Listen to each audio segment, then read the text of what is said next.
fuentes entre distintas disciplinas: la psiquiatría, la psicología, la psicoterapia, la filosofía existencial, entre otras. El arte también, se habla del nuevo arte. Entonces, el análisis existencial está muy vinculado con el desarrollo de Frankl anterior a durante toda su vida, ¿no? En la Primera Guerra Mundial, con escritos de juventud, posterior a la Segunda... anterior a la Segunda Guerra Mundial, durante la Segunda Guerra Mundial en Auschwitz y posterior a ella. Luego él migra a Estados Unidos y es ahí donde comienza a desarrollarse más la logoterapia, que está vinculada con esta idea del sentido, ¿no?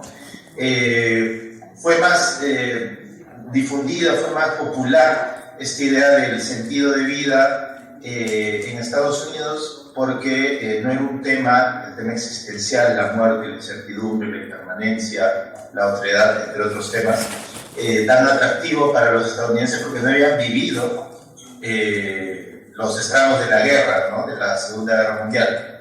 Y es por eso que el aspecto prospectivo del sentido es mucho más atractivo, y ahí es en donde la logoterapia se desarrolla más.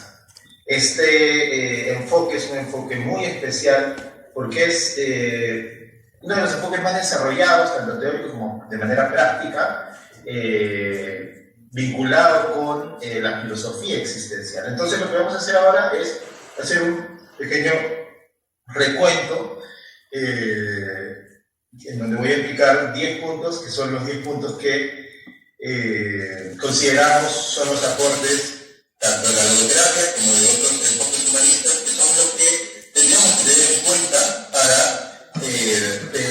repensar en una psicoterapia actualizada, más actualizada a estos tiempos, ¿no? Pensar la psicoterapia, ¿bien? Y luego voy a explicar algunos aspectos de la logoterapia importantes. Voy a correr un poco, porque como solamente tengo media hora, ¿no? Voy a tratar de abarcar bastantes puntos. Si hay alguna pregunta por ahí, porque voy a tratar de abarcar diversos temas y seguramente van a quedar varias dudas. Ustedes siempre van a poder, después de la ponencia, acercar o hacerme preguntas después, o acercarse a mí o a la institución o a la escuela de seguridad existencial para poder responder y profundizar más en cualquiera de estos puntos. ¿Bien?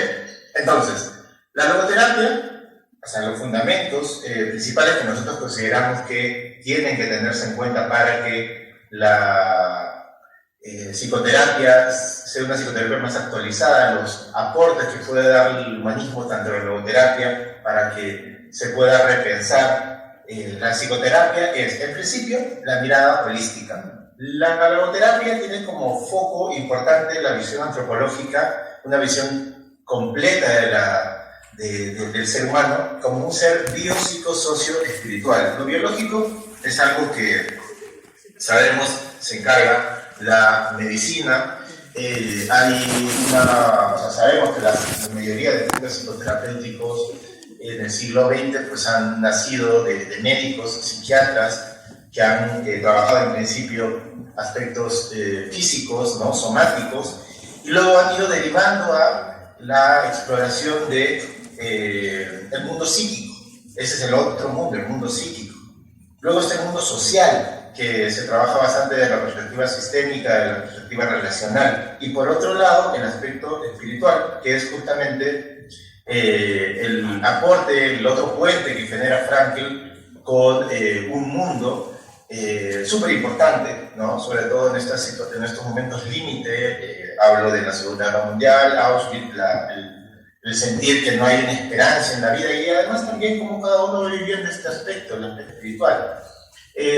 Nosotros como psicólogos solemos alejarnos mucho de este aspecto porque está muy vinculado con el dogma, la creencia, pero no tenemos en cuenta que es un aspecto de experiencia de vida súper importante, que no podemos reducir a algo meramente psíquico. Por eso Frankl va a llamarlo al aspecto espiritual más un aspecto noético, que viene de un concepto que Max Scheler, que es un maestro suyo, va a profundizar mucho más anterior, evidentemente, a que Frankl postulara todo esto, ¿no?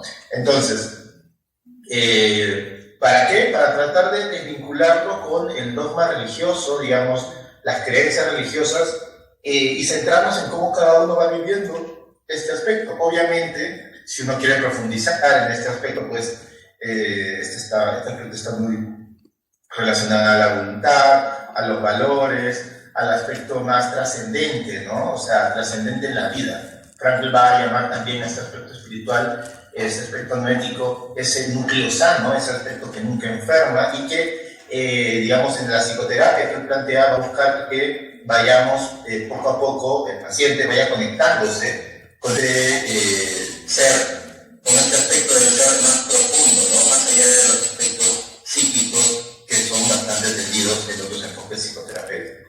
Otra es la comprensión relacional. Solo podemos comprender a la persona en relación con el mundo. Este aspecto lo va a profundizar bastante un autor llamado Martin Heidegger, ¿no? El ser arrojado al mundo, ¿no? Aspectos existenciales importantes también, relacionados con la filosofía francesa, ¿no? Cuanto al otro, la otredad, cómo el otro impacta en ver el mundo y viceversa, en cuanto a valores, formas de ver el mundo, etc. El contexto social también. Frankl tiene una frase súper potente que es que somos hijos de nuestro pasado y padres de nuestro futuro, y de una mirada retrospectiva y una mirada prospectiva súper importante, y en su situación concreta. Entonces, somos seres relacionales.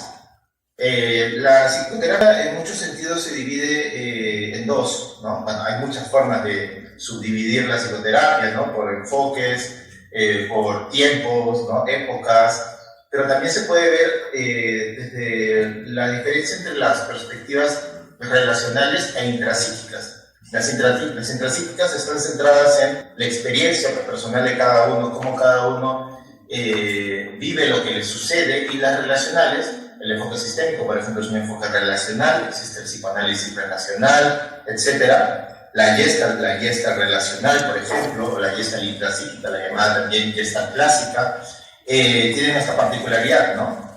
Entonces, en ese sentido, pues, es otro aporte importante de la mirada frankliana, porque Frankl va a plantear que somos seres relacionales, seres unitarios, ¿no? Desde esta mirada holística, lo bio, psico, socio, espiritual. También hay que comprender que la logoterapia tiene un enfoque muy particular. Antes de pasar al tercer punto, me parece importante señalar también que el humanismo es un enfoque, si bien trata de plantearse como un enfoque único, es un enfoque muy distinto. La Gestalt, la terapia centrada en la persona, la biodanza, la logoterapia, la terapia experiencial focusing tienen características muy distintas. Pero lo que sí, y es por eso que a la terapia humanista la llaman la tercera fuerza, es que tiene esta característica de ir en contra de la perspectiva psicoanalítica y la perspectiva conductual, experimental. Pero en ese sentido, Frankl no es que se pelea con la mirada psicoanalítica, ni tampoco se pelea con la mirada conductual. Él integra el aspecto conductual, no lo desestima, y el aspecto psicoanalítico tampoco, tanto que él va a hablar de un inconsciente espiritual. Y también va a hacer bastante referencia a un maestro suyo, Alfred Adler, súper importante para él, y también a Sigmund Freud dentro de su perspectiva, ¿no? De la voluntad de sentido, de la voluntad de poder y la voluntad de placer, por ejemplo, ¿no? La voluntad de placer relacionada a la mirada psicoanalítica, la voluntad de poder a la mirada adleriana, y la voluntad de sentido, que es el aporte que él plantea. El tercer punto es la condición existencial. Como yo les dije, Frankl fue un creador de fuentes, por llamarlo de alguna forma, entre las diversas perspectivas, y esto es muy importante, ¿ya? Entonces, la condición existencial. El ser humano es consciente de su propia existencia, se cuestiona por el sentido de vida y es capaz de construirse a sí mismo a partir de sus actos. El aspecto existencial, ya les comentaba algunos puntos al respecto, ¿no? La muerte, la finitud, la incertidumbre, la impermanencia, la otredad, la soledad, ¿bien? Son aspectos que van a ser muy importantes en esa época, sobre todo, pero son algo muy importante en general en toda época. Hay que comprender también que las psicoterapias tienen un contexto en el que surgen. Y las psicoterapias surgen también muy en relación a la experiencia de vida de las personas que crean la psicoterapia. Es decir, la terapia central de la persona, por ejemplo, tiene muchas de las características del mismo Rogers, la logoterapia de Frankl, la terapia experiencial focusing también de Eugene Gendlin. Esto no significa que las psicoterapias se queden ahí, ¿no? en esa forma de ser como enfoques, sino que van evolucionando. Frankl mismo dijo que las psicoterapias la logoterapia en particular, está bien propia evolución a sus propios contextos. Evidentemente, la logoterapia surge en un contexto particular, que es la época en donde Frankl vivió en Viena, ¿no? En Austria, pero luego durante los viajes, durante la lectura de sus textos en otros países, se les fue dando otra interpretación, además de, evidentemente, el contexto europeo de esa época, ¿no? De mediados del siglo XX, pues es muy distinta al contexto en el que vivimos, la época 2026, los problemas que tenemos, pero sí, y eso considero muy importante, que es que estos temas que Frankl toca pues son aspectos transversales a la experiencia del ser humano, y son aspectos que son poco atendidos, poco tenidos en cuenta, son temas tabús en nuestra sociedad, hablar de estos aspectos, tanto así que Frankl, en la época de Frankl, la depresión o digamos las crisis existenciales, las preguntas sobre el sentido de vida, antes de que Frankl comience a plantear su perspectiva, el análisis existencial y la logoterapia, eran vistos como patología. Es decir, alguien que se cuestionaba sobre el sentido era visto como alguien que podía tener un grave problema, ¿no? Evidentemente es una crisis, evidentemente es un cuestionamiento, pero eso no significa que sea un problema, ¿no? Uno se plantea y se replantea el sentido de vida muchas veces en momentos hitos de la vida. El mismo Carl Gustav Jung se lo planteó con esta crisis de la mediana edad, ¿no? Que tuvo, en donde decidió dejar todo lo que había hecho. Estaba casado, tenía una familia, era un médico importante en la sociedad, ¿no? Suiza. Él decidió dejarlo todo para seguir su propio camino y es recordado por eso, ¿no? Y fue muy fiel a sí mismo en una crisis muy importante.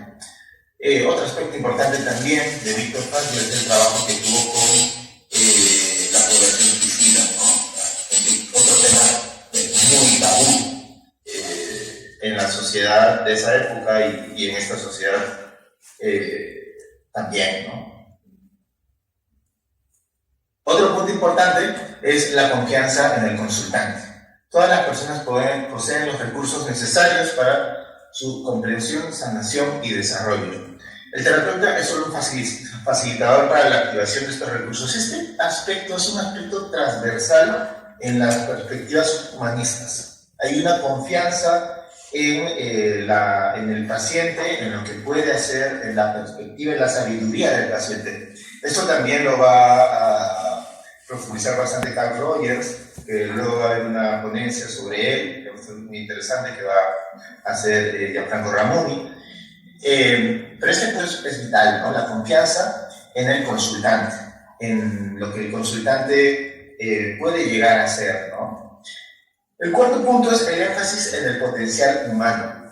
No se focalizan en las dificultades, patologías o problemas. Eso también es una mirada muy propia del humanismo en general, sino que ha de contribuir a activar los recursos y potencialidades del consultante. ¿Qué es lo que quieres hacer, no? Frankl va a utilizar mucho las preguntas socráticas, ¿no? El para qué haces lo que haces, qué estás buscando, ¿no? El para qué es una pregunta prospectiva, el por qué es una pregunta retrospectiva, que no está mal hacer una pregunta retrospectiva. ¿Por qué te sucedió esto, no? O sea, o aquello, no pongo ningún ejemplo en concreto para no ahondar mucho, porque lo que importa es el inicio de la pregunta, ¿por qué, no? Retrospectivo, ¿y para qué? Que es la mirada frankliana, es una búsqueda de invitación, para reconocer qué es lo que me motiva, qué es lo que me mueve, qué es lo que estoy buscando. ¿Para qué? Que esto también ahora puede sonar muy lógico, muy obvio, pero hay varias cosas que fueron muy revolucionarias para su época. ¿Por qué? Como ya les dije, las psicoterapias nacen y crecen en contextos particulares. Por ejemplo, la terapia Gestalt. La terapia Gestalt, para poner un ejemplo, ¿no? Surge en un contexto, bueno, ¿en qué contexto surge, no? En Nueva York, el PHG, ¿no? Pero digamos la Gestalt como la conocemos, la de Fritz Perls, la de la silla vacía, ¿no? La que Frankl denominaba la terapia de boom, boom, boom, como una especie de referencia a esta búsqueda de catarsis, ¿no?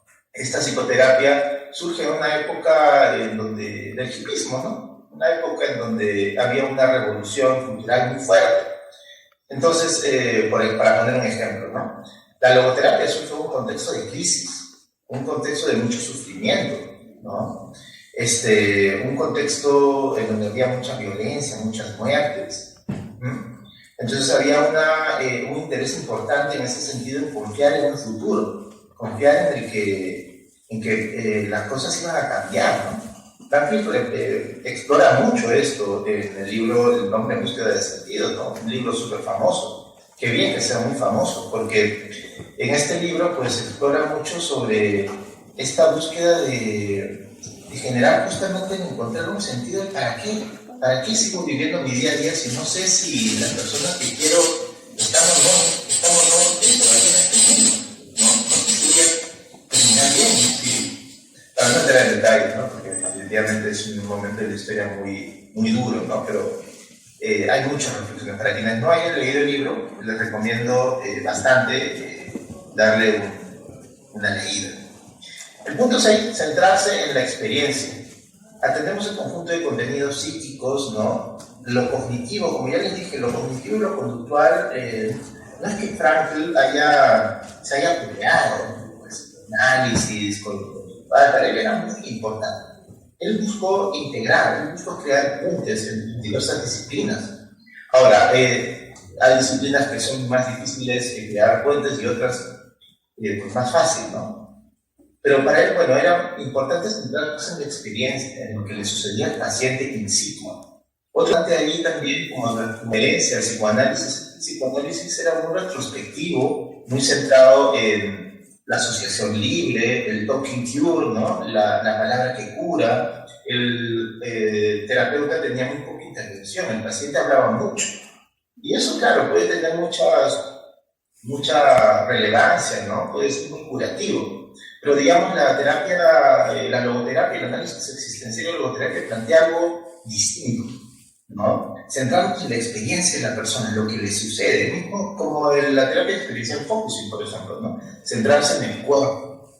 El cuerpo es sabio. El cuerpo, cuando uno, o sea, paradójicamente es muy sabio, pero nos comunicamos muy poco con él, ¿no? Entonces, ¿qué me dice el cuerpo? Gentlin decía, ¿no? O sea, 5, por decir, 10 metros de conexión, de experiencia, ¿no? Corporal equivalen a 50 kilómetros de palabra, ¿no? Entonces era súper importante. Entonces se centra en la experiencia a nivel cognitivo, afectivo, conductual, que aparece en la conciencia del consultante como una unidad coherente, ¿no? Al final, toda experiencia que sucede es una experiencia única y repetible, personal.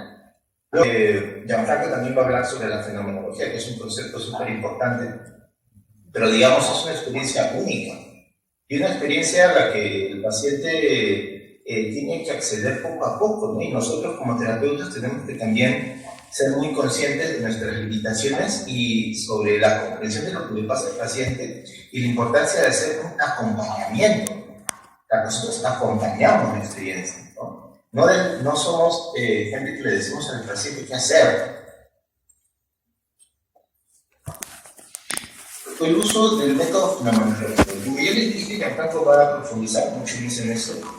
Aplicamos esta metodología, esta disciplina, que busca comprender la experiencia de una manera, ¿no? O sea, hay una gran diferencia entre entender a nivel, que es a nivel más intelectual, ¿no? Y la comprensión, que tiene sus limitaciones, que ya la vamos a ver en la fenomenología, ¿no? En donde se busca poner entre paréntesis los atributos, juicios, interpretaciones, suposiciones, interpretaciones o teorías externas a lo que está sucediendo in situ dentro del espacio terapéutico, ¿no? El humanismo en general, la logoterapia en particular, se centra en lo que sucede en este momento, ¿no? En el espacio, en ese espacio entre que entra el paciente a la sesión y sale. El punto a la experiencia del consultante. Como decía Jung, ¿no? Aprende todas las técnicas, ¿no? Lee todos los libros, pero cuando estés frente a una persona, sea un humano frente a otro. No se busque explicar a través de una teoría o validar mi experiencia como psicoterapeuta, sino centrarme en la otra persona, ¿no? Respetamos la vivencia de la otra persona como una realidad en sí misma. No decimos, pues, el mismo Jung hablaba también bastante de eso, ¿no? O sea, existe una realidad psíquica y una realidad física. Nosotros vivimos en una realidad psíquica y muchas veces, por no decir toda la realidad psíquica, es más importante que la realidad física, ¿no? El rol central de la relación terapéutica. Se promueve una actitud basada en la aceptación incondicional, empatía y congruencia. Este punto también se va a extender bastante en el enfoque rogeriano.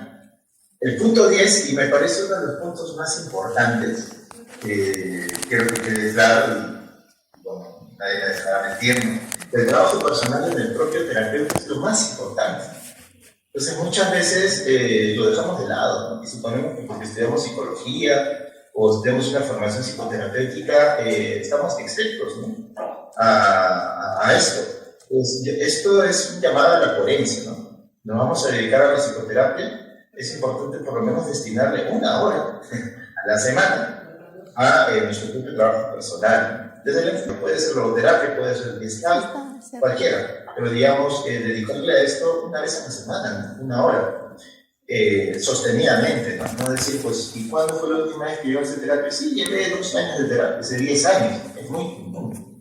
Claro, si te vas a dedicar a eso. Si no te vas a dedicar a esto, sería bueno también, ¿no? Porque uno puede siempre ir explorando aspectos tanto del pasado, ¿no? de los vínculos vitales, de la experiencia personal, como del futuro también. Porque en el día a día van sucediendo cosas que merecen ser atendidas, ¿no?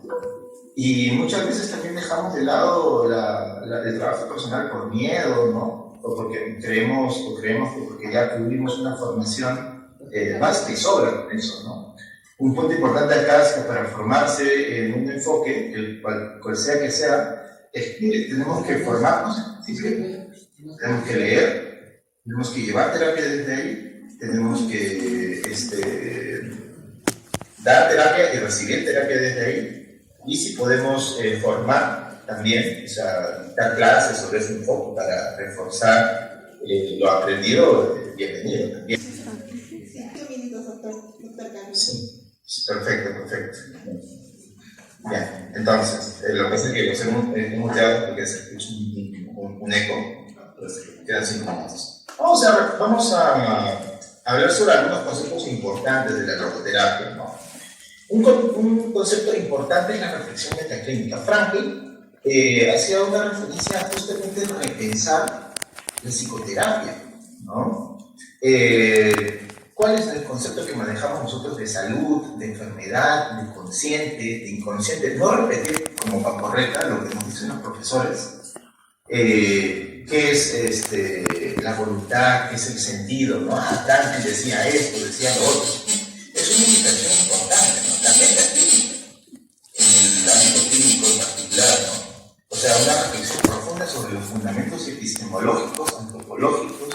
filosóficos, psicológicos de la psicoterapia, ¿no? Entonces, este aspecto es vital, es, creo, desde una perspectiva académica o formativa súper importante y es uno de los aportes de la logoterapia o de la terapia actual que creo hay que tener en cuenta. Luego, la importancia de la cosmovisión. Centrarnos en cómo el paciente ve el mundo. ¿Cuál es la filosofía implícita, va a decir Franklin, y la filosofía explícita del paciente? Y esto también lleva a que nosotros hagamos una reflexión y una exploración sobre cómo nosotros vemos al mundo, el mundo.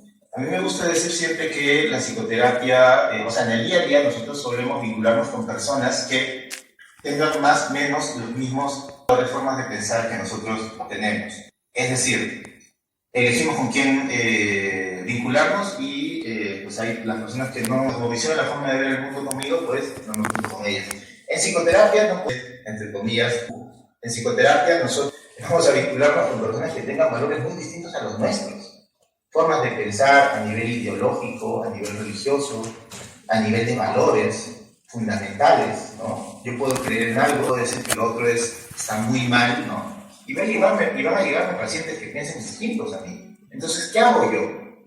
La fenomenología, súper importante, y la exploración de mi propia cosmovisión y de la cosmovisión del paciente, ¿no? Ver qué es lo que me sucede a mí en el espacio psicoterapéutico. La comprensión existencial, ¿no? Rescatar los aportes de la filosofía existencial, que es una filosofía muy densa, ¿no? Muy importante, muy actual, ¿no? Y ver de qué manera esto es llevado a la del ser en el mundo y la práctica de la psicoterapia contemporánea, ¿no? Frankl destaca aspectos propios de la comprensión existencial como la importancia de la reflexión profunda de la existencia, el vacío existencial, la muerte, el sufrimiento, la coexistencia con los otros, ¿no? Entre otros puntos. La visión integral del ser humano, que es el punto 1, ¿no? La visión bio-psico-socio-espiritual, lo noético. Y cómo todo esto, y cómo yo me relaciono con el mundo desde ahí. ¿Desde dónde me relaciono cuando me relaciono desde lo biológico? Claro, desde lo psicológico, desde lo social, desde lo más profundo, lo trascendental, que es el aspecto noético. La inclusión de la dimensión noética, ¿no? Esto lo voy a leer porque es tal vez lo más difícil de comprender, ¿no? Integrar la dimensión noética como una expresión de las capacidades específicamente humanas de la conciencia, la autorreflexiva, lo trascendental, ¿no? El autodistanciamiento y la autotrascendencia, que son dos conceptos vitales que no vamos a poder explorar en este espacio, pero pues, si en algún momento les da curiosidad pueden buscarlo, ¿no? Hay mucha bibliografía al respecto y o preguntarnos, ¿no? a cualquiera de nosotros. Entiendo que no va a quedar mucho tiempo, voy a solamente nombrar los últimos puntos. La crítica al reduccionismo, ¿no? Que es una crítica importante también, una visión reduccionista a lo físico, a lo espiritual, a lo psicológico, ¿no? El psicologismo. La importancia del sentido también, que ya había muy claro, en el ámbito espiritual, que es de alguna manera esta reivindicación de que no es que se pelee con lo inconsciente, sino que profundiza y amplía el aspecto inconsciente freudiano, la integración de la creación y la creación, ¿no? La integración de sus dos maestros, Adler y Freud, la teoría y terapia de la neurosis también, ¿no? La importancia de la ampliación de la neurosis a aspectos noéticos. Y bueno, al final les dejo esto, como ya les dije al inicio, están las redes sociales, ¿no?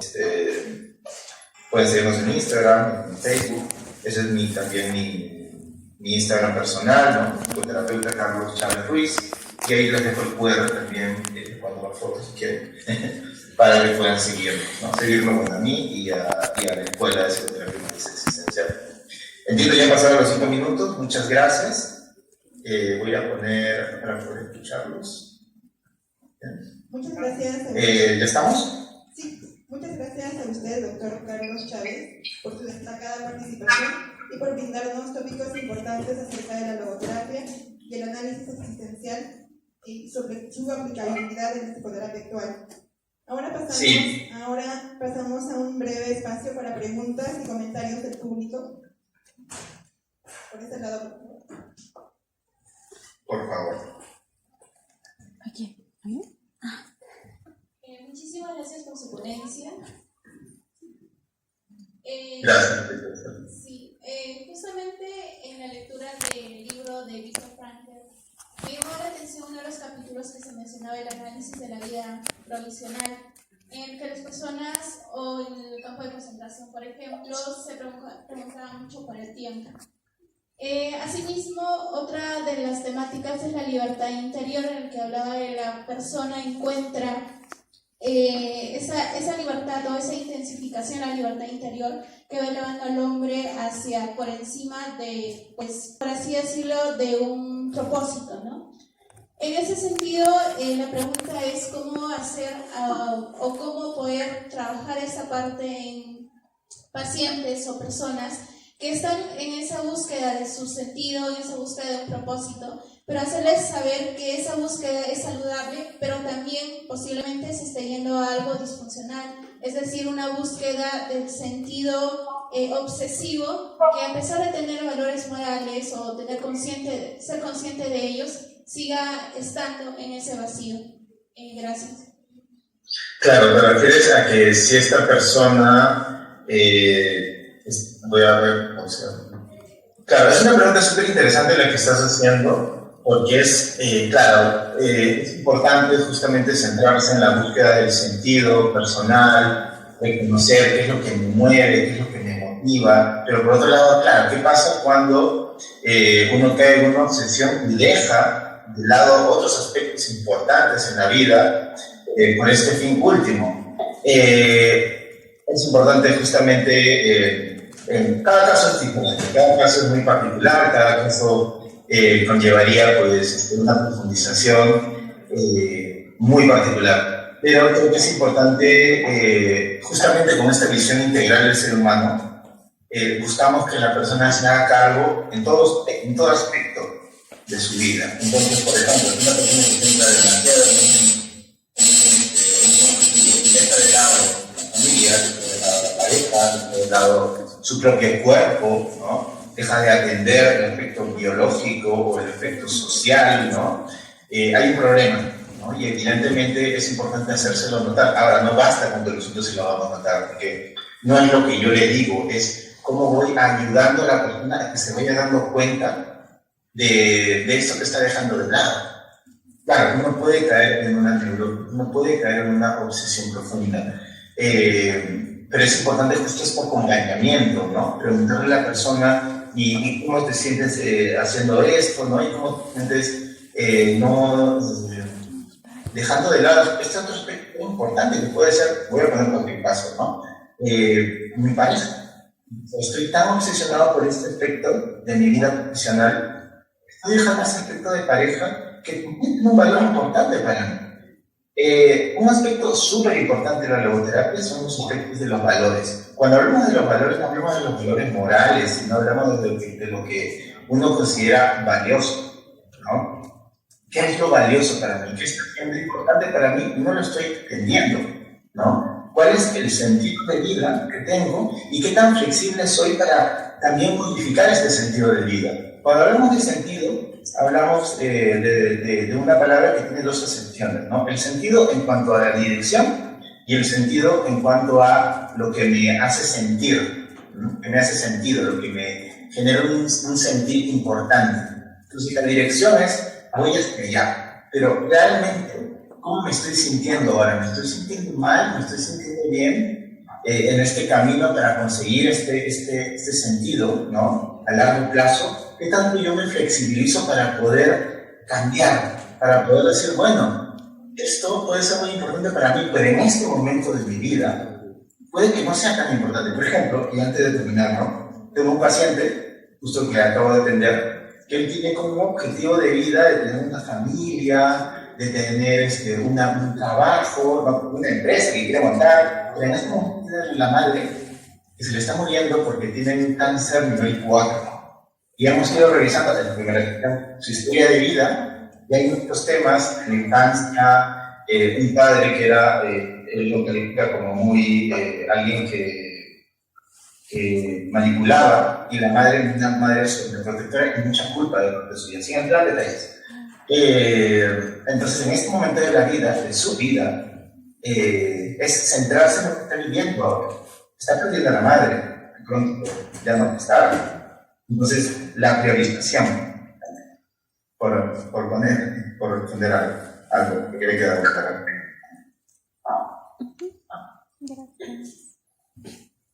Por temas de tiempo, vamos a concluir con las preguntas hasta aquí. Y antes de que se vaya, doctor Chávez, como muestra de nuestro reconocimiento y agradecimiento por su valiosa participación y por compartir generosamente sus conocimientos y experiencia con nuestra comunidad académica, le otorgamos virtualmente, por esta ocasión, el certificado para su persona, agradeciéndole por su tiempo y dedicación también. Muchas gracias. Muchas gracias. Entiendo que el tiempo de preguntas es muy breve. Si alguien tiene otra pregunta, me la puede hacer por interno y yo gustoso les envío un audio y nos mantenemos en contacto por ahí. Muchas gracias a la universidad y al Instituto de Psicoterapia por este espacio. Espero que haya sido provechoso. Muchas gracias. Que tengan un buen día. Gracias, muchas gracias.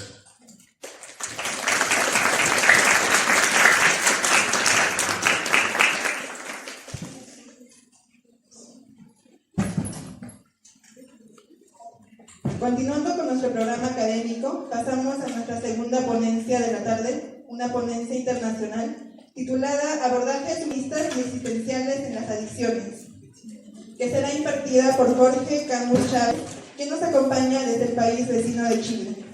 Él es psicólogo por la Universidad Diego Portales de Chile, magíster en Psicología Clínica de Adultos con versión humanista existencial por la Universidad de Chile.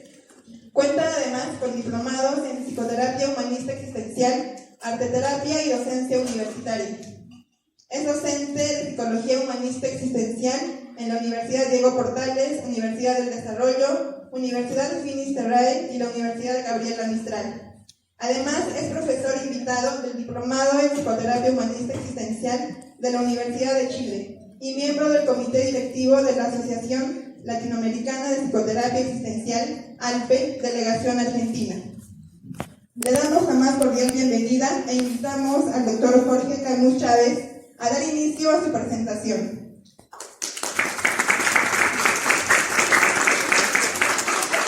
Hola, muchas gracias por la presentación. Ni yo me creo todos esos títulos que se mencionaban allí, pero me imagino que hacen honor también a la especialidad y a lo que vamos a estar conversando hoy día, que es el tema de las adicciones desde una mirada humanista y también existencial, ¿sí? Así que voy a proceder a proyectarles parte de la presentación que tengo preparada para hoy día. Rocío, no sé si te puedo pedir silenciar ahí ¿cómo se llama? El micrófono, que estaba con un poco de eco, no sé si se puede, muchas gracias. Y vamos entonces a proyectar acá. En un momento, estoy aquí con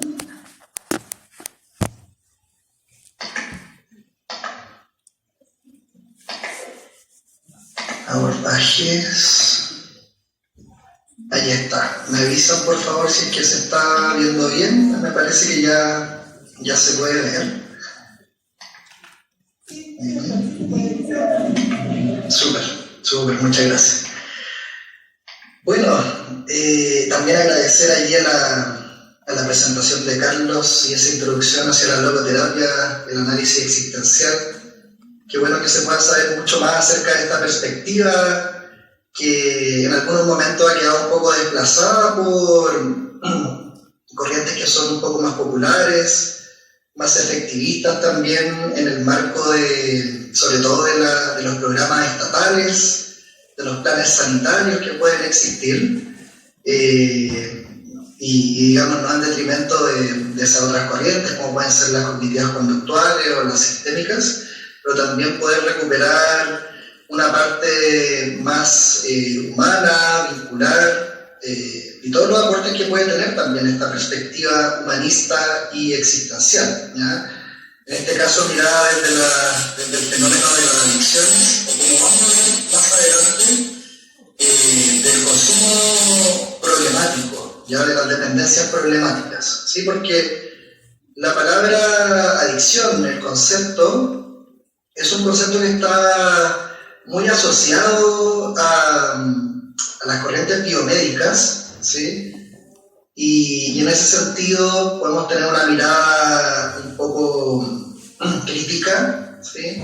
Respecto de lo que estas corrientes biomédicas, ¿cierto? Sobre todo en la psiquiatría, han logrado imponer e incluso se ha terminado estigmatizando en razón de las personas que son consideradas como adictas, ¿ya? Antes de sí empezar, también invitarlos a que puedan seguir nuestra página Ser y Sentido, CL.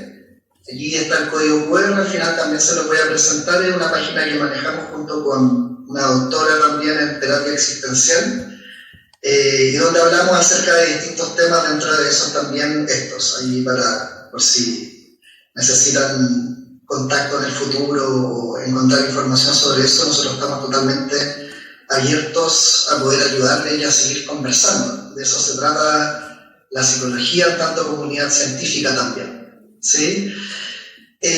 Bueno, empecemos entonces con una mirada que es la mirada más popular, quizás la más tradicional, para poder pensar este fenómeno clínico, ¿sí? Que ha sido clásicamente llamado como las adicciones, ¿cierto? Y con ello no solamente vamos a estarnos refiriendo a los objetos de adicción como pueden ser las sustancias, dentro de ellos, no sé, el alcohol u otras drogas como la marihuana, la cocaína, ¿cierto? Y hoy por hoy también otras más, sino también esta relación problemática que podemos tener con otro tipo de actividades, como pueden ser el uso de pantallas, que también están bastante en boga hoy día.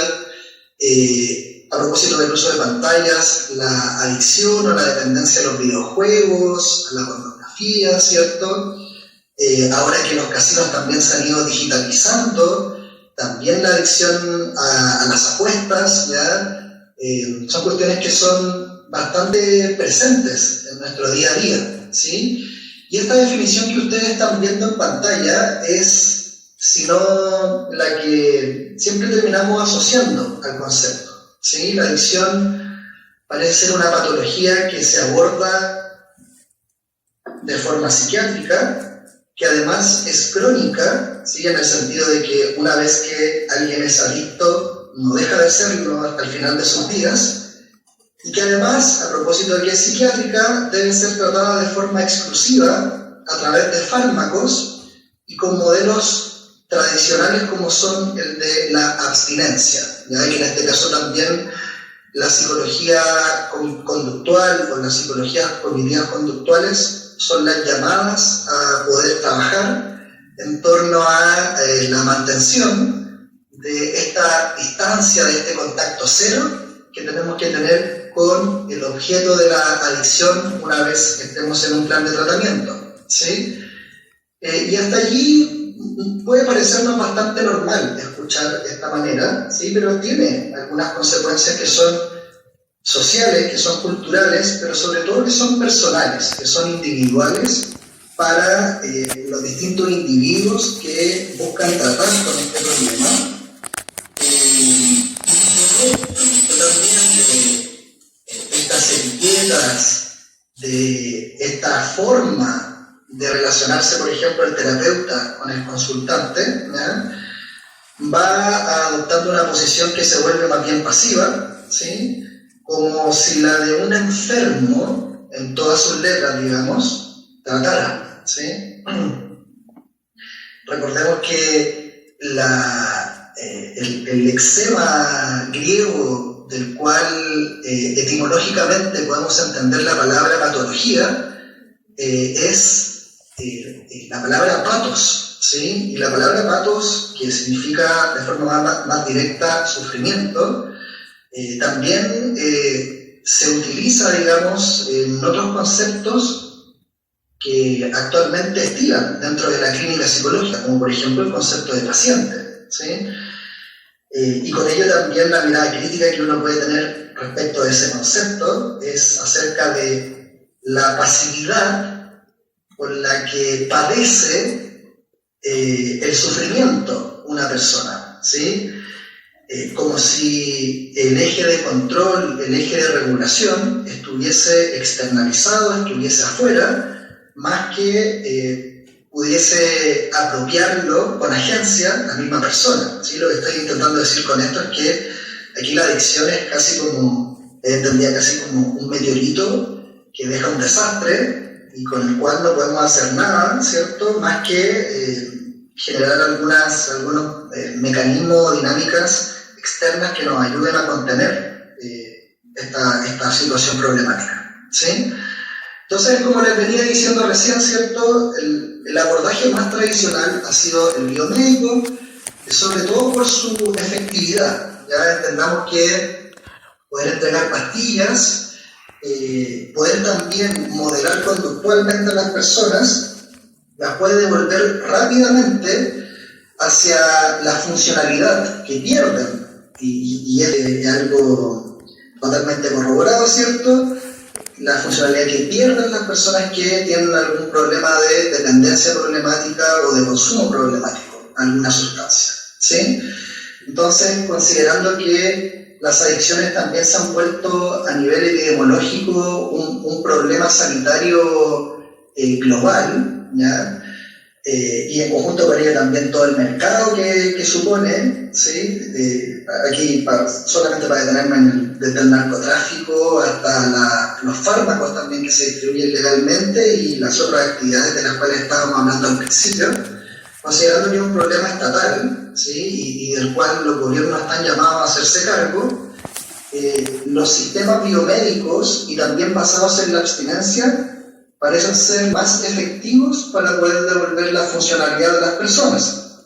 ¿Cuál es el problema con esto? Que esto resta volición, resta voluntad, resta subjetividad en la medida en que los tratamientos terminan estandarizándose, ¿sí? La historia o las distintas motivaciones, los distintos significados que la persona adicta asocia a su consumo terminan perdiéndose, ¿sí? Entonces, como les decía hace un rato, la visión del adicto como un enfermo, ¿sí? La visión del adicto como una persona que no tiene voluntad, ¿ya? Y que por lo demás, por su estado de adicción, ¿ya? Que esto va asociado también a las distintas sustancias o el tipo de adicción que tengan, lo vuelve en suma como una persona incompetente, ¿sí? No solamente eso se asocia a las adicciones, también se les relaciona con el alza de actos delictivos dentro de la sociedad, actos antisociales, ¿cierto? Hay también un porcentaje de lectura respecto a las tasas de mortalidad que existen dentro de una población que están explicados por las distintas adicciones. Entonces, en general, la persona que es adicta, aparte de ser enferma, ¿ya? Es una persona que es indeseable socialmente, ¿ya? Que tiene que ser encarcelada por ser un potencial riesgo social o individual, que no puede gobernarse a sí misma, que necesite que otros lo gobiernen, y en este caso el rol de un terapeuta, de un experto, ostenta de ese poder que se ejerce también de manera verticalizada, ¿ya? Donde el terapeuta o el experto es el que tiene la verdad respecto del significado y del plan de acción del tratamiento, ¿ya? Que además no se pueden recuperar, ¿cierto? Que esto ya lo veníamos diciendo, y que además no tienen nombre, ¿sí? Las personas que tienen adicciones, ¿cierto? En general son personas que, al ser tratadas como enfermos, se les posa sobre ellas esta misma etiqueta, ¿sí? No, este es el marihuano, este es el cocainómano, ¿sí? Que es algo que obviamente nos puede ayudar dentro del espacio de la clínica a orientar algún proceso de tratamiento, pero que en términos sociales o culturales termina funcionando como un estigma del cual estas personas se avergüenzan y que aleja también el acceso a tratamientos de estas mismas personas, ¿sí? Entonces, la pregunta que nos hacemos frente a este panorama, ¿sí? Es ¿cómo resignificar el estigma propio de los consumidores y adictos? ¿sí? Y para eso es que, bueno, también considerando mi formación, la psicología humanista y existencial van a tener un lugar importantísimo, ¿sí? Justamente sin desconocer la complementariedad que podemos tener respecto de los trabajos con la psiquiatría o con otras áreas de la salud, ¿ya? También somos bastante críticos respecto de los residuos, las sombras que termina dejando el modelo biomédico dentro del panorama de la clínica psicológica, ¿sí? Otras preguntas también acá a ustedes. ¿Cómo conseguir números exitosos si la forma en que experimentamos nuestra sociedad y cultura apunta constantemente a maximizar la velocidad y la eficiencia terapéutica por sobre los ritmos individuales? ¿Cuántos de ustedes hacen a una persona o casos de personas que tienen procesos fallidos de rehabilitación, ¿sí? De rehabilitación por algún tipo de adicción, ¿sí? Muchas veces podríamos llegar a atribuir el fracaso, esa frustración del proceso, porque justamente los terapeutas o el sistema no funciona al ritmo de los consultantes o de las personas que necesitan ese servicio, ¿sí? Individuos que se sanen rápidamente y que puedan volver a ser funcionales. La productividad como sistema, ¿sí? ¿Cómo podemos recuperar el propio sentido de vida? A propósito de lo que hablaba también Carlos recién en la anterior presentación, ¿cómo recuperar el propio sentido de vida en un marco clínico que no se ajusta a mi vida, ¿sí? Entonces, entramos aquí en un conflicto, sobre todo de velocidades, ¿ya? Que no necesariamente se va a resolver de la mejor manera, ¿sí? De allí que los abordajes humanistas existenciales sean idóneos y funcionados con el modelo, ¿sí? Aquí tenemos una galería de grandes próceres de la psicología humanista y también de las psicoterapias existenciales. Tenemos también de la filosofía existencial, ¿por qué no? Tenemos a Edmund Husserl, que fue quien operacionaliza e inaugura la fenomenología a través del método fenomenológico. Tenemos a Martin Heidegger, ¿cierto?, quien también habla desde las propias enseñanzas que tuvo su maestro Husserl sobre su ontología existencial. Tenemos a Rogers, tenemos a Gentling, a Peirce, a Frank, ¿ya? Para hablar también de algunas de las figuras más icónicas, tenemos también a Jean Sartre, a Rollo May, a Irving Yalom, y algunos personajes más contemporáneos como Emmy Anderson o Ernesto Spinelli, ¿cierto?, que siguen avanzando y desarrollando terapias actuales, existenciales y también humanistas, ¿sí?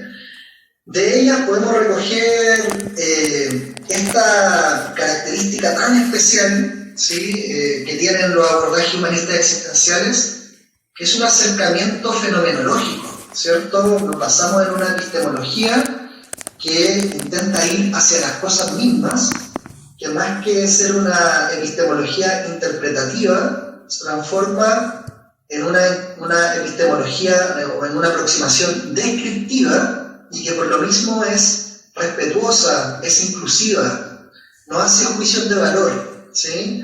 Es en ese sentido incondicional, no se juega, ¿ya? Nuestro juicio, entender esa dimensión no ética de la que hablaban también en la presentación anterior, ¿sí? Hacia la subjetividad, ¿ya? Que además, por lo que conocemos, está metodológicamente centrada en la persona, ¿sí?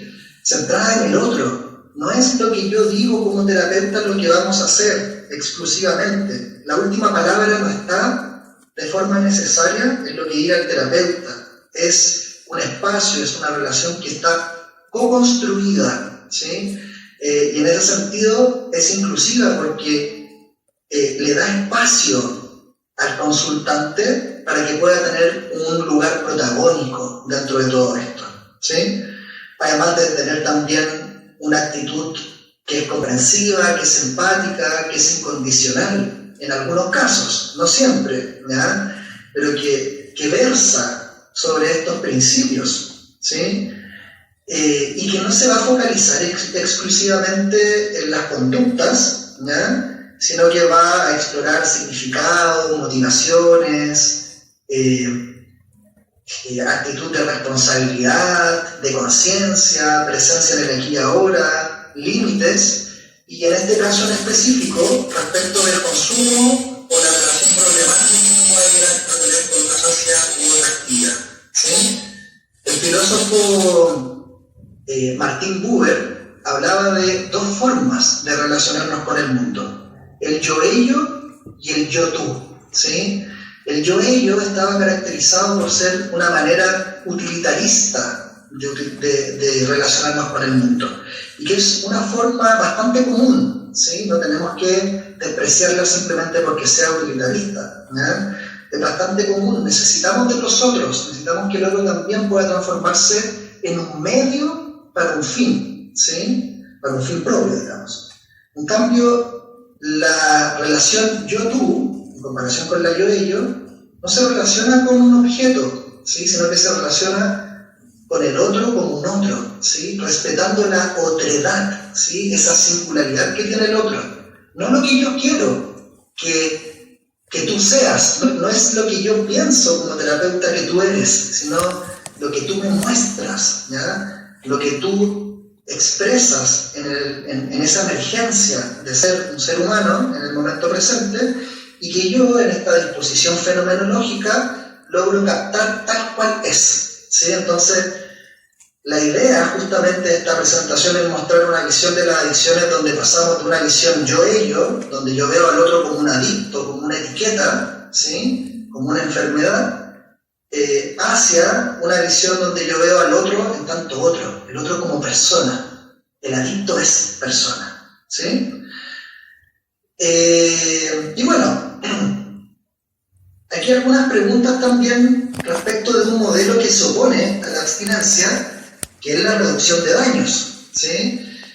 La reducción de daños no se focaliza en el contacto cero con el consumo, sino más bien en una regulación que alcance una relación responsable. De allí es que desde la reducción de daños hablamos por el consumo problemático o el consumo responsable, ¿sí? Porque consumir siempre es un camino directo a la adicción. ¿Por qué una persona sí puede consumir y otra no, si todos podemos ser potencialmente adictos? ¿Es posible consumir responsablemente o relacionarnos responsablemente con ese objeto que nos genera adicción? ¿Cuál es la diferencia aquí? ¿Sí? Entonces, la reducción de daño en primer lugar no va a demonizar el objeto de la adicción, no va a decir la marihuana es la mala, el alcohol es malo o las pantallas son la mala, es lo malo, sino que es más bien la manera en que nosotros usamos esos elementos, ¿sí? Y por lo mismo, su meta no es la abstinencia, ¿ya? Aunque si es que la persona lo decide, puede llegar a ser la abstinencia. La idea acá, digamos, en contraste con los tratamientos por abstinencia, es que en los tratamientos por abstinencia, la abstinencia es la condición primera y el objetivo final del tratamiento. Entonces, si tú no estás abstinente, no puedes empezar o interrumpes el tratamiento, ¿sí? Entonces, ¿cómo podemos acercarnos a alguien sin pedirle eso? ¿Ya? Porque justamente las personas no generan una relación de adicción porque sí, ¿ya? Porque bioquímicamente, los neurotransmisores, esa es una explicación biologicista, química, ¿ya?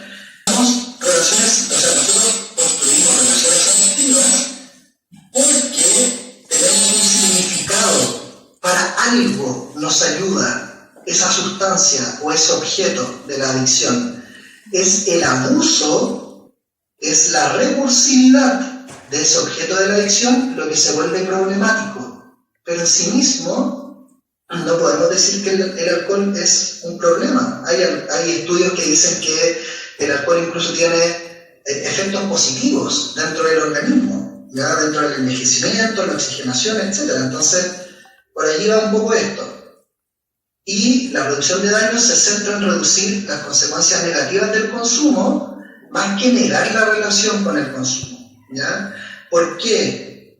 queridos estudiantes, porque trabajar el consumo o una adicción es siempre trabajar otro tema antes, ¿ya? Por eso decíamos, algo hace ese objeto de la adicción, algo suple, algo sacia, ¿sí? Me ayuda a enfrentarme a situaciones que son ansiógenas, me ayuda a poder dormir, me ayuda, tiene un montón de propósitos que se han visto capturadas por ese objeto, que pueden ser suplantados o podemos encontrar un sucedáneo, ¿ya? Pero el consumo siempre tiene que ver con otra cosa, no con el consumo en sí mismo necesariamente, ¿sí? Y bueno, ¿cuáles son los cruces entonces para ir acercándome al término de esta presentación y ver qué es lo que aporta la psicología humanista y existencial en esto y además también la reducción de daños? ¿Cuáles son las conclusiones que podemos sacar a propósito de este cruce en comparación con la visión más tradicional, biomédica de la adicción? ¿Ya? Primero, los adictos son personas. Esto es una obviedad, es un perogrullo, pero tenemos que recordarlo porque hay médicos, hay psicólogas y psicólogos que se les olvida esto, ¿sí? Son personas y que más allá de una explicación biológica o conductual, tienen historias, tienen hitos de vida, tienen traumas, tienen un marco de creencia y también de significados propios, ¿ya? Las personas también, dado que ahora estamos considerando que los adictos son personas, tienen libertad y autonomía, así también tienen responsabilidad, ¿ya? El adicto no tiene por qué quedar en una posición de víctima de su adicción, ¿sí? Las personas con adicciones, las personas con consumo problemático, con relación problemática con sustancias u otras cosas, toman decisiones, ¿sí? Y muchas veces, como terapeutas, por imponer esta visión que los disminuye, les hacemos entender que no pueden tomar decisiones o que las decisiones que toman son malas, ¿sí? Y por eso mismo es que tenemos que reivindicar el lugar de la persona, el lugar humano que hay atrás de todo esto, ¿sí? Y en la línea, las relaciones pueden ser horizontales y no necesariamente verticales como basadas en la abstinencia, ¿ya? Como les decía, la abstinencia es el requisito primero y último es que la persona no consuma, pero eso condiciona a que el profesional tenga el poder exclusivo del proceso. Y para que una persona se sienta empoderada, tal cual lo estoy diciendo ahora, necesita recuperar algo de agencia. Necesita tomar decisiones, necesita hacer elecciones que sean validadas, que sean reconocidas, ¿sí? De allí también que, por otro lado, el terapeuta también puede aparecer como persona. En los tratamientos basados en abstinencia, muchas veces nos encontramos con estos terapeutas superpoderosos, ¿ya? Que convenientemente, si es que el proceso resulta exitoso, es pura responsabilidad del terapeuta, y si el proceso resulta fracasado, es una culpabilidad asociada al consultante o al paciente, ¿sí? Entonces, que el terapeuta pueda ser persona horizontaliza, democratiza el lugar del espacio terapéutico, ¿sí? Y eso ayuda no solamente a quitarle esa gran responsabilidad que nos podemos poner como psicólogos y psicólogas al momento de enfrentar un proceso como este, ¿ya? Sino también le ayuda a devolverle la potestad, la legitimidad que tiene el otro, ¿sí? La verdad del terapeuta y la verdad del otro confluyen y generan una sola visión, una visión común respecto de lo que está pasando, ¿sí? Eso también nos ayuda a co-construir significados y objetivos terapéuticos, ¿sí? El objetivo no tiene por qué ser siempre la abstinencia.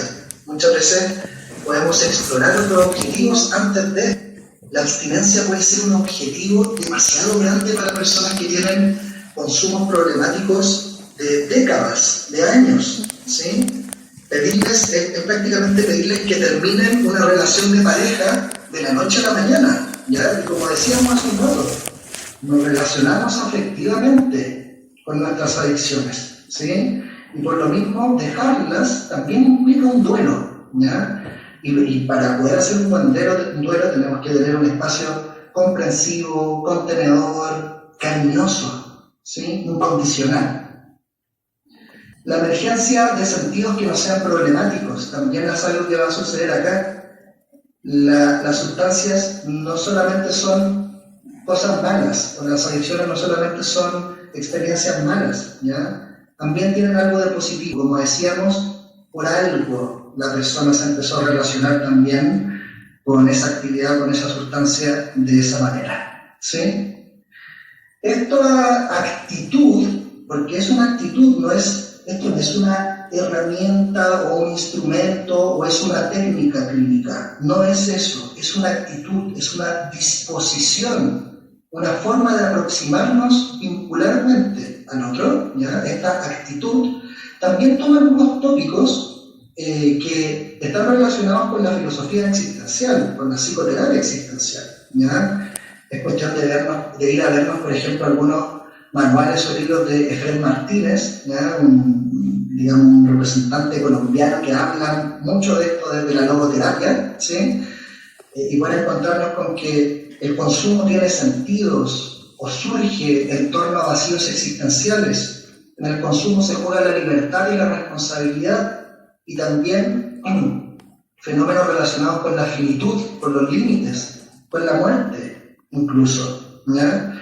Entonces, poder ir apropiándonos de estos fenómenos clínicos que giran en torno al sentido, a la muerte, a la libertad, a la responsabilidad y el vacío existencial, nos lleva también a tener a consultantes que son más apropiados de la posición que adoptan respecto de esa relación. En mi tesis de maestría, en mi tesis de magíster del año 2019, yo exploré estas preocupaciones existenciales, que son también un marco teórico proveniente de un autor estadounidense, Irving Yalom, ¿ya? Ahí les recomiendo un texto muy bonito que se llama Psicoterapia Existencial, y si es que quieren algo más introductorio, yo creo que se llama Mirar al Sol, ¿ya? Donde habla acerca de la muerte y habla de todos estos conceptos que les estoy mencionando recién. Exploré algunas cosas respecto de esto en una población, ¿sí? El sentido como significado, ¿ya? Como reflejo, como enfermedad, como sufrimiento, como una mala relación de pareja, el sentido como propósito, ahora como objetivo, como meta, para olvidar problemas, para estabilizar el organismo, el cuerpo, para aliviar la temperatura, para divertirse, para socializar, ¿ya? La libertad, los mecanismos externos de regulación del consumo, los límites de la libertad en el consumo, el vacío como pérdida, como motivo de consumo, ¿sí? La muerte, el suicidio en las personas de consumo, la muerte en los círculos de consumidores, como catalizadora también, la muerte para el consumo problemático o para avanzar hacia procesos de responsabilización en el consumo, ¿sí? Bueno, eso fue lo pronto. Aquí resumen, ¿cierto? El abordaje humanista existencial en adicciones es un abordaje humanista y dignificante, descriptivo y comprensivo, centrado en el otro, centrado en la recuperación de la autonomía, también de la responsabilidad, focalizado con una conciencia en el aquí y ahora, en el momento presente, ¿sí? Aquí nuevamente les dejo mi página de Instagram, ¿cierto?, que manejamos junto con Catalina, por si alguien quiere seguirla, y si le siguen interesando estos temas también, prontamente vamos a hacer un grupo de estudio en terapia existencial allí para seguir profundizando y seguir conociendo esta linda línea clínica. Eso, muchas gracias.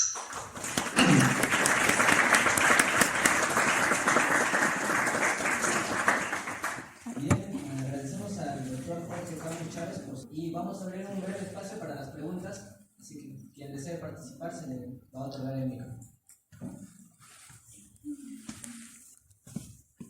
Ok, gracias.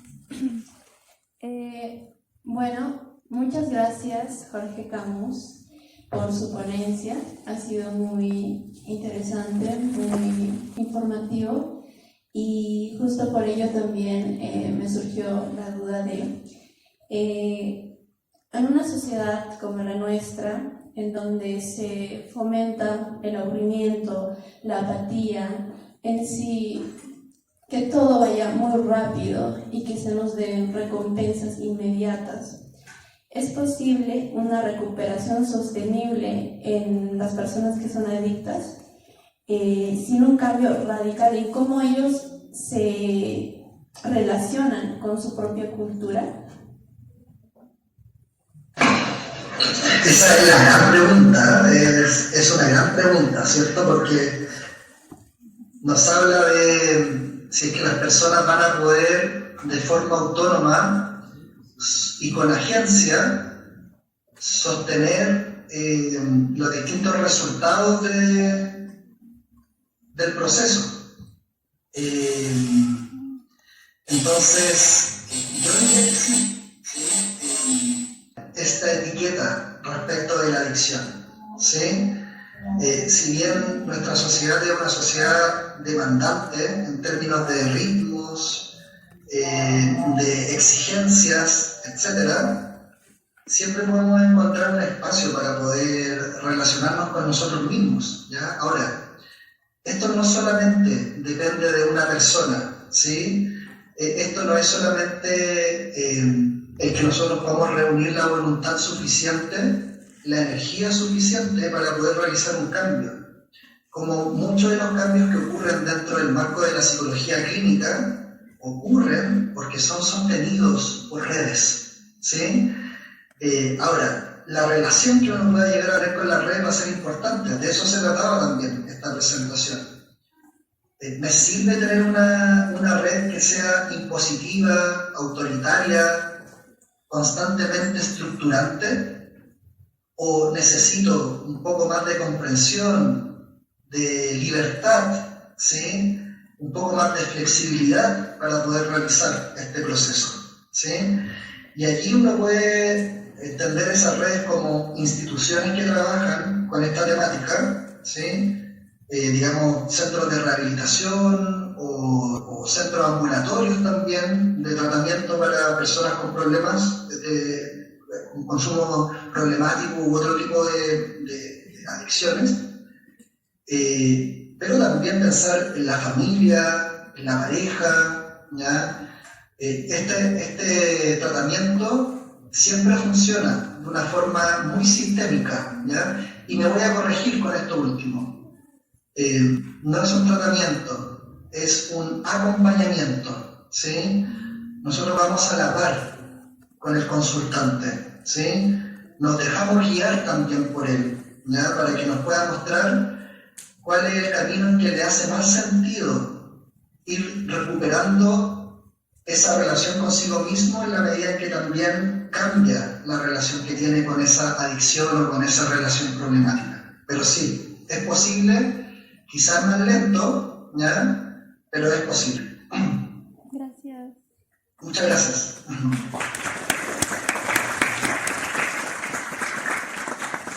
Agradecemos nuevamente su intervención, doctor. Y bueno, como muestra de nuestro reconocimiento y agradecimiento por su valiosa participación y por compartir generosamente. Bueno, no sé si lo perdí o no estoy escuchando. Bien, muchas gracias, doctor, por su participación nuevamente. Como muestra de nuestro reconocimiento y agradecimiento por su valiosa participación y por compartir generosamente sus conocimientos y experiencias con nuestra comunidad académica, le hacemos parte del certificado virtual y muchas gracias por darnos este espacio académico. Muchas gracias a ustedes también y que sigan creciendo la psicología humanista y existencial. Un abrazo. Bien, ahora continuamos con la presentación de la tercera ponencia y continuamos con el desarrollo del segundo simposio. Bien, el título de esta última ponencia es Escuchar en otro mundo, fenomenología y encuentro terapéutico en Carl Rogers. Esta conferencia estará a cargo del doctor Gianfranco Ramundi Vaca, codirector de la Escuela de Psicoterapia Humanista Asistencial, con maestría en neuropsicología y segunda especialidad en neuropsicología. Cuenta con formación internacional en logoterapia, gestal y terapia de pareja, además de desempeñarse como codirector de AGAPO. Le damos la más cordial bienvenida e invitamos al doctor Gianfranco Ramón Ibaca a iniciar con su exposición. Le recordamos que dispone de 30 minutos para su presentación y al término de la exposición serán algunas preguntas. Fuertes palmas, por favor.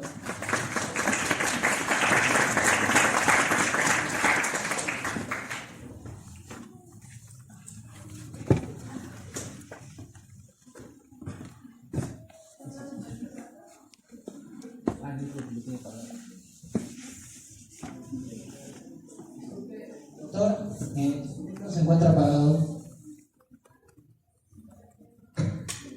Perdón, no se escuchó nada entonces de lo que hablé. ¿No? Ok, bueno. Bien. Bueno, básicamente les estaba saludando, agradecerles por su presencia, agradecer a la Universidad UNSA y también al doctor Leonel Revilla por esta invitación. Para mí es un gusto hoy día compartir con ustedes.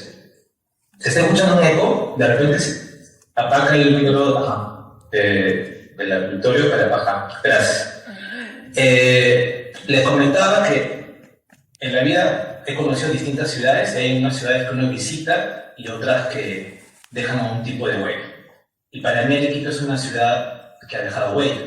He tenido oportunidad de ir varias veces, algunas por diversión, pero más por trabajo. A veces en un mes iba todas las semanas, viajaba hacia Arequipa. Y es una ciudad que me ha gustado, que me ha encantado, ¿no? Que siempre cuando uno quiere, cuando vuelvo, hay cosas que quiero conocer nuevas o también repetir.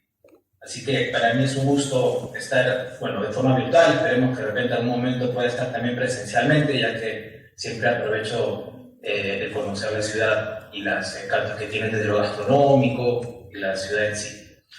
Bien, entonces vamos a empezar con la ponencia. Podría ayudarme con la diapositiva que le van a poner. Quería empezar con una pequeña reflexión. Primero, no sé si la puede poner la diapositiva. Si no, les voy comentando. Les decía, esta reflexión que tenía para hoy día era, que quería que ustedes lean, es: todos sabemos escuchar palabras, pero muy pocos sabemos escuchar un mundo. Todos sabemos escuchar palabras, pero muy pocos sabemos escuchar un mundo. No sé qué les da esta reflexión, qué van resonando, de repente también con las demás ponencias que han ido hablando de algunos temas ya del humanismo, del existencialismo, ¿no? Ahí está justamente la frase que tenía para hoy día. Por favor, la siguiente diapositiva. Y quería hacerles una pregunta. ¿Alguna vez recuerdas haberte sentido que alguien te escuchó realmente? ¿Alguna vez te has sentido que alguien te escuchó de verdad? No que te respondiera, no que te aconsejara, no que te interpretara, sino que por unos minutos sintieras que podrías existir frente a esa persona sin tener que defenderte, sin tener que justificarte, sin tener que explicar, sin sentirte juzgado. Si has vivido esa experiencia, posiblemente es una experiencia que vas a recordar por mucho tiempo o va a quedar como un buen recuerdo. ¿Y por qué sucede? Porque ser escuchado profundamente o realmente no solamente satisface una necesidad comunicativa, sino nosotros lo vamos a ver que va a satisfacer una necesidad existencial, una necesidad más profunda. El poder realmente sentirte, como decía el colega anterior, acompañado en algún aspecto de tu vida, en algún proceso, en algún dolor, en algún sufrimiento. Y ahí es donde yo creo que aparece una de las tareas más importantes que tenemos en nuestra profesión, que no va a ser solamente aliviar síntomas, sino aprender a entrar de forma humana en el mundo vivido de la otra persona. Y que el otro puede sentir realmente o sentirse realmente escuchado, comprendido y acompañado. Hoy quisiera justamente ir desarrollando este punto. ¿Qué significa ser escuchado, o escuchar, perdón, fenomenológicamente? O esta actitud fenomenológica que ya han ido escuchando esta palabrita. ¿Qué significa encontrarse realmente con el otro? Ahí es donde yo siento que empieza un profundo y un humano, o un proceso muy humano en la psicoterapia. Han llegado personas a mi consulta que a veces me dicen, bueno, yo le hablaba a la persona, recuerdo una situación, y me sentía muy mal, y me miraba y me observaba, y me sentía observado. Y al final me dijo que era muy débil y que seguramente tenía depresión. Me sentí demasiado mal, me dijo. Y eso me hizo ruido, porque ella mencionó la palabra observada. Observamos a la persona que llega como si fuera un objeto, como si fuera una cosa externa, como algo que no tiene sentimientos, emociones, historia, o podemos comprender y acompañar, que la persona realmente se sienta acompañada. Esa es una de las reflexiones que vamos a ir viendo. Por favor, siguiente diapositiva.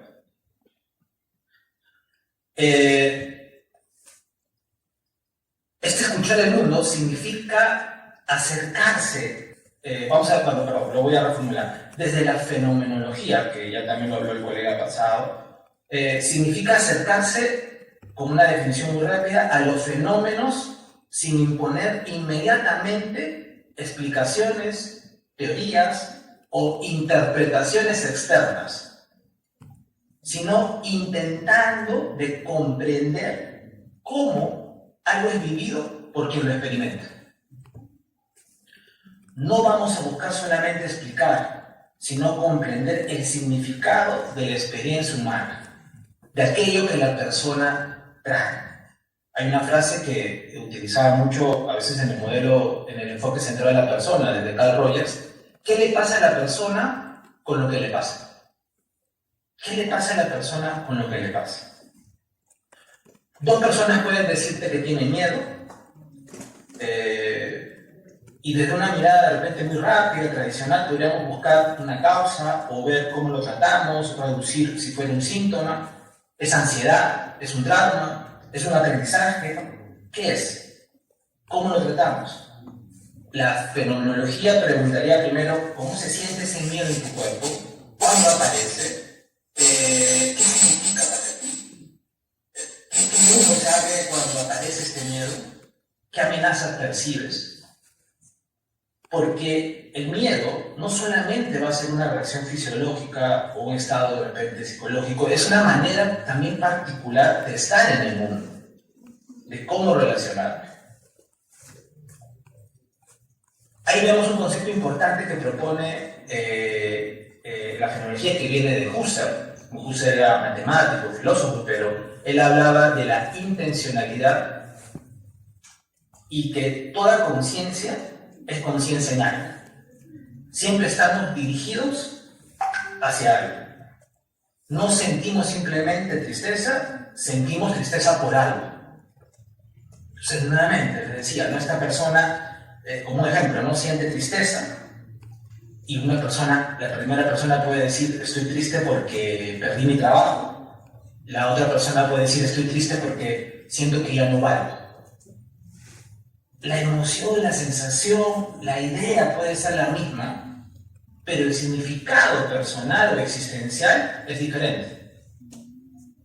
Y estas miradas, estas terapias buscan ese significado. Es como un intento de comprender qué le pasa al otro. Entonces, podríamos decir que la fenomenología nos enseña que antes de interpretar la vida de una persona, debemos aprender a habitarla.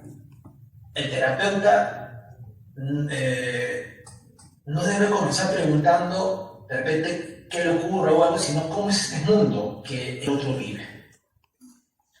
Acá justo nos hablaba de un aspecto que también un poco el colega les hablaba anteriormente, que es la actitud natural.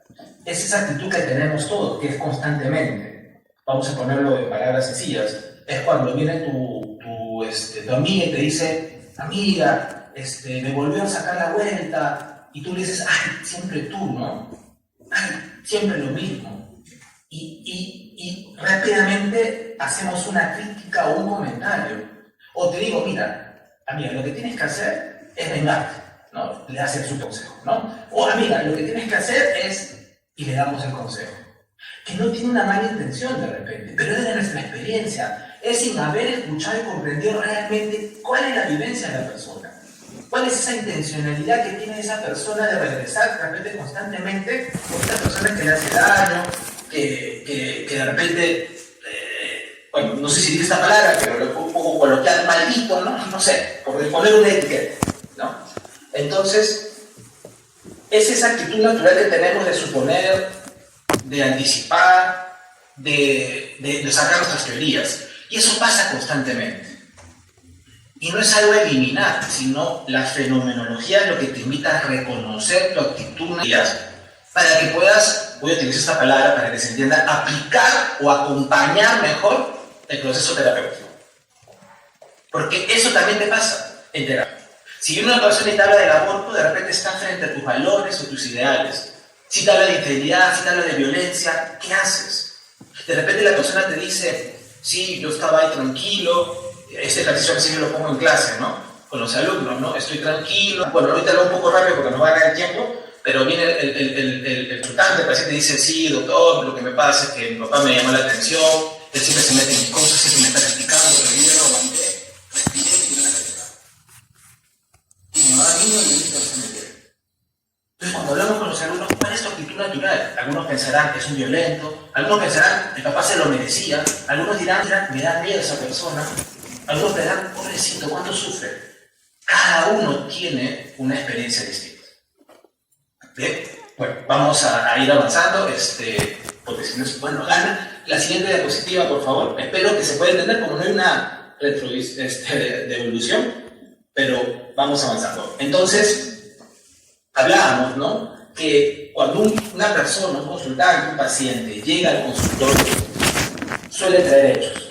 Me dejó mi pareja, perdí el trabajo, no puedo dormir, tengo ansiedad, pero el terapeuta desde esta mirada o este método, porque es un método fenomenológico, es el método fenomenológico, nuestro método fenomenológico es comprender algo, que los hechos no son solamente el problema, lo valioso también es cómo esos hechos son vividos. Lo que decía hace un rato, ¿qué le pasa a la persona con lo que le pasa? Dos personas pueden atravesar exactamente la misma situación y vivir un mundo completamente distinto. La fenomenología desde Husserl nos recuerda que no accedemos al mundo como tal como es, accedemos al mundo tal como aparece en la conciencia, en lo que la persona nos va contando, en ese encuentro. Cada ser humano vive en un universo de significados. Y entonces, ¿podemos trabajar con los acontecimientos? Sí, es una forma, pero desde la mirada hay que partir trabajando con la experiencia. Y la experiencia, como también han dicho nuestros compañeros anteriormente, no es solamente efectiva. Siempre está cargada de historia, de culturalidad, de la memoria, de